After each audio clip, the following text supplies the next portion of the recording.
गोवा गया था, एक ट्राइबल का प्रोग्राम था भारतीय जनता पार्टी की तरफ से। तो हमारे डिस्ट्रिक्ट के प्रधान और हमारे सह प्रभारी राजेश जी, ये लोग लगातार कभी मेंढर, कभी सुरनकोट, कभी मंडी, पूरे एरिया का में जो प्रोग्राम थे मुनक़्क़द किए इन्होंने। हमारा एक मिशन है कि भारत जो है, विकसित भारत जो है उसके जो प्रोग्राम चल रहे हैं, उसी सिलसिला में आज जो ये सम्मेलन रखा है। एक तो पीछे जो बारिशें हुई थी उनकी वजह से हमारी यूटी के अंदर इतने नुकसानात हुए कि जिनकी भरपाई मरकज़ी हुकूमत के बगैर मुमकिन नहीं थी। और हम शुक्रगुज़ार हैं हमारे मुल्क के प्रधानमंत्री नरेंद्र मोदी साहब के, हमारे होम मिनिस्टर अमित शाह साहब के, और हमारे जो एग्रीकल्चर के मिनिस्टर हैं चौहान साहब, उनके शुक्रगुज़ार हैं। और हमारे एलजी साहब के कि इनकी रिकमेंडेशन पे उन्होंने 1430 करोड़ रुपए जो है यहाँ लोगों के जो नुकसान हुए थे, कहीं प्रॉपर्टी का लॉस हुआ, कहीं कीमती जानें गईं, कहीं मकानों का नुकसान हुआ, माल मवेशी का नुकसान हुआ, फसल बर्बाद हुए, उसके लिए जो पैसा दिया। हमारी सड़कें जो हैं डैमेज हो गई, हमारा पूरा इंफ्रास्ट्रक्चर जो है, कहीं ब्रिज जो हैं वो डैमेज हो चुके थे बारिशों की वजह से।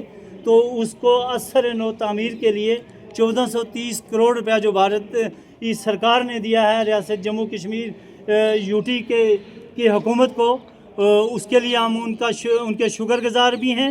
और ख़ासकर भारतीय जनता पार्टी का हर सफाई का ये काम है कि पूरी नज़र रखनी। ये पैसा जो हमारी सरकारों की एक आम आदत बनी हुई थी कि उनको टोपी खरीदने के लिए बूट पैसा दिया जाता था तो वो बूट खरीद लेते थे। अब ऐसा मुमकिन नहीं है। नरेंद्र मोदी की सरकार में जिस चीज़ के लिए पैसा दिया गया वहाँ ही खर्च होगा। उस पर भारतीय जनता पार्टी का सफाई की नज़र है। और हम चाहते हैं कि उन लोगों को जल्द अज जल्द जो है उनके नुकसान जो हैं उनकी भरपाई की जाए। जिन लोगों का इस हालिया बारिशों की वजह से नुकसान हुआ, फ्लड में जो नुकसान हुआ, उनके मुआवजे जो हैं जल्द अज जल्द दिए जाएँ। उसके लिए हम भारतीय सरकार के भी शुक्रगुज़ार हैं। और उसी के लिए आज ये प्रोग्राम जो मुनक़्क़द किया गया।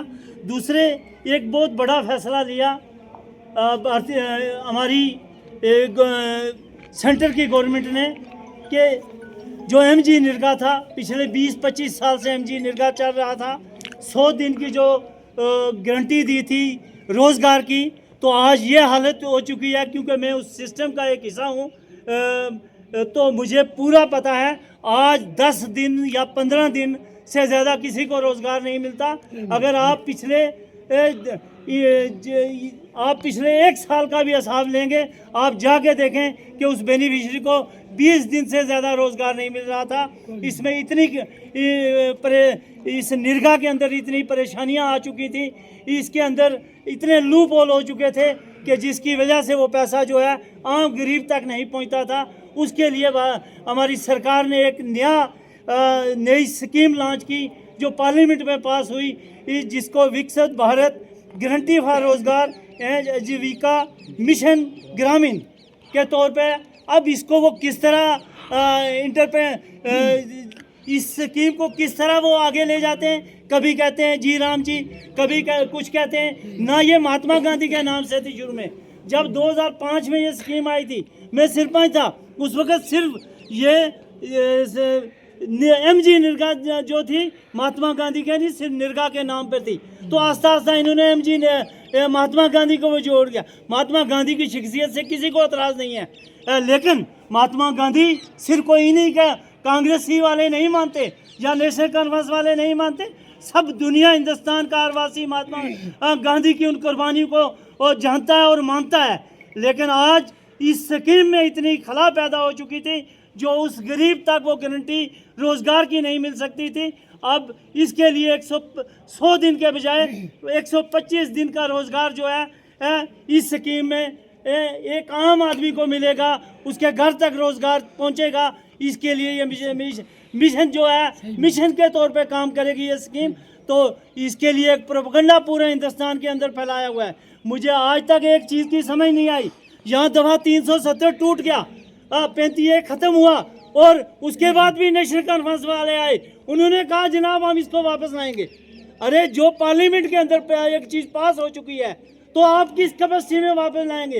आम सादा लो आवाम को बेवकूफ़ बनाया और उनसे वोट बटोरा, और आज हर चीज़ पे वो यू टर्न ले रहे हैं। इसी तरह ये स्कीम भी पार्लियामेंट के दोनों हाउसों में पास हो चुकी है, तो इस स्कीम को वापस कैसे करेंगे? ये सिर्फ एक प्रोपगंडा है, और उस प्रोपगंडा को हम नकारते हैं पूरी तरह से। ये आम आदमी के लिए बेनिफिशियल है ये स्कीम। इसके लिए भारतीय जनता पार्टी कमिटेड है कि वो हर उस बेनिफिशियरी के घर तक रोजगार पहुंचाएगी 125 दिन का।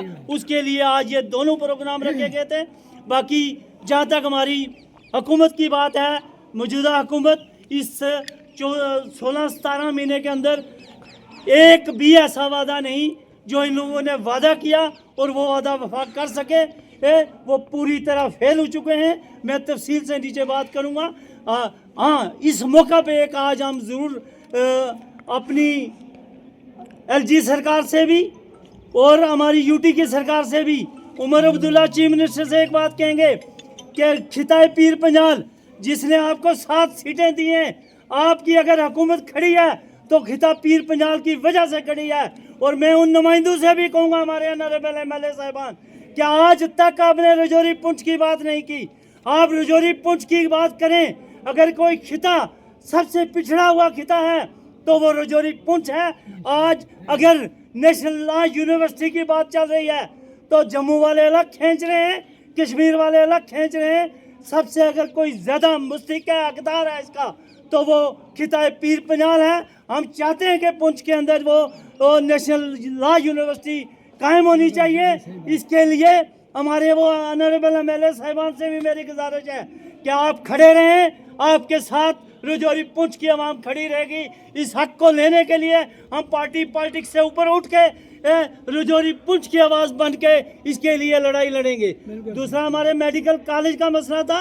मैं पिछले दिनों मैं और मुर्तज़ा खान साहब हम एलजी साहब से भी मिले, हमने वहाँ भी ये बात रखी, और ये एक बड़ी हौसला अफजाई की बात है पुंछ के लोगों के लिए कि एलजी साहब के दिल में पुंछ के लिए वो प्यार है। उन्होंने कहा कि जब भी अगर जैसे जम्मू कश्मीर के अंदर कोई मेडिकल कॉलेज आएगा, मेरी रिकमेंडेशन नंबर 1 पे पुंछ के लिए होगी। इन अल्फाज के लिए भी मैं एलजी साहब का शुक्रिया अदा करता हूँ, और मुझे पूरी उम्मीद है कि हमारी सेंट्रल गवर्नमेंट जब भी कोई नया मेडिकल कॉलेज देगी वो पुंछ को मिलेगा। उसके लिए इलेक्शन से पहले से आज तक हमारी जदोजहद जारी है और वो जदोजहद जारी रहेगी। उसके लिए हम काम करते रहेंगे। इसके अलावा बहुत सारे ऐसे मसाइल हैं जो ये सरकार फेल हो चुकी है। ये 5 रोडें 5 ब्लॉक की बात करती है। इनका अपने सीडी फंड जो